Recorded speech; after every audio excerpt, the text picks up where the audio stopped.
You ask Tiger to solve. This deals with linear equations with one unknown. The final result is x equals 7/45. Let's solve it step by step. Isolate the x. Multiply both sides by inverse fraction 7/10.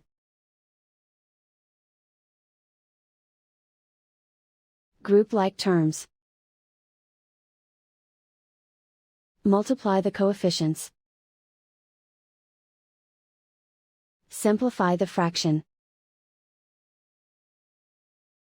Multiply the fractions. Simplify the arithmetic.